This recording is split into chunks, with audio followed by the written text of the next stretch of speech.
Good day, cadets. So, ngayong araw, pag-aaralan natin yung mga plugins ng OpenCPN, tsaka yung root monitoring natin. Bali, una muna, punta tayo sa options, tapos plugins. Click plugins.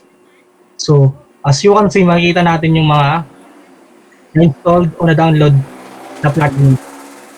Bali, nandyan yung weather routing, weather packs. Bali, yung weather packs tsaka weather routing, papapagana natin yan sa pamamagitan ng paglagay ng GPS sa OpenCPN natin para malaman yung location tsaka yung weather update sa lugar natin. Tapos nandyan din yung rotation control.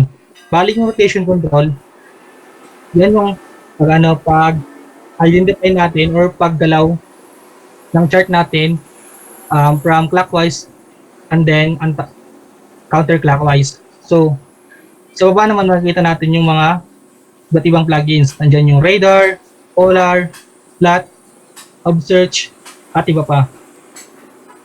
Bali yung gagawin natin ngayon, pupunta tayo sa Shift Driver. So makita naman natin dito kung paano gamitin ang Shift Driver.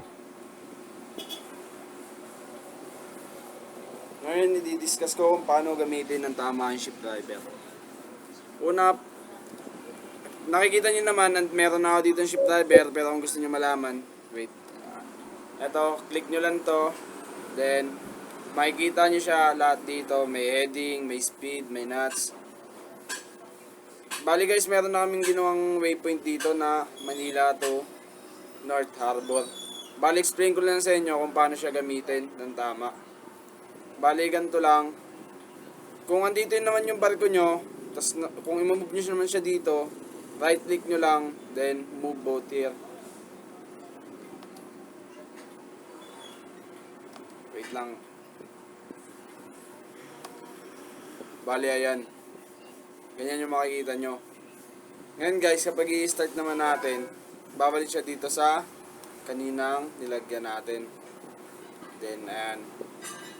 Bali, hindi siya na autopilot kasi parang manual steering lang din siya na tayo lang din mismo ang kukontrol. Kung ilang speed ang gusto natin lagay yan, tayo lang din maglalagay niyan. Then, yung heading natin pwede natin palitan, -1, lagay natin, pwede -10. Basta it depends kung ano gusto nyo. Ngayon guys, tayo lang din magkocontrol nito ng steering wheel ng barko natin. Ayan. Stop muna natin. Ano pa ba? Kagaya nga nung napag-usapan natin dati, meron dito disable tracking, change color scheme, ayan, kapag gabi, nakikita nyo naman, ayan, ayan, may iba't ibang kulay, yung sa radar natin, makikita, or sa ECDIS.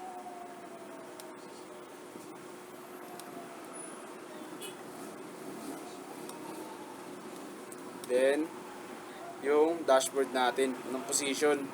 Once na i-start natin yan, gagalaw din yan. Once na pinihit natin sa port side, makikita nyo naman kung saan yung pihit ng GPS compass natin.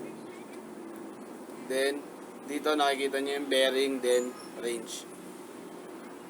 And, marami tayong plugins na nakikita sa gilid ko, kaya yung iba medyo kulang pa kasi hindi ko pa lahat nalalagay.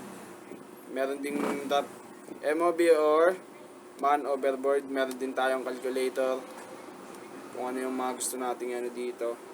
Then yung grip. So yun lang sir. I hope na nagustuhan nyo yung gawa namin ngayon, and sabi nga, practice yun ang practice yun hanggang sa matutunan natin lahat. Thank you.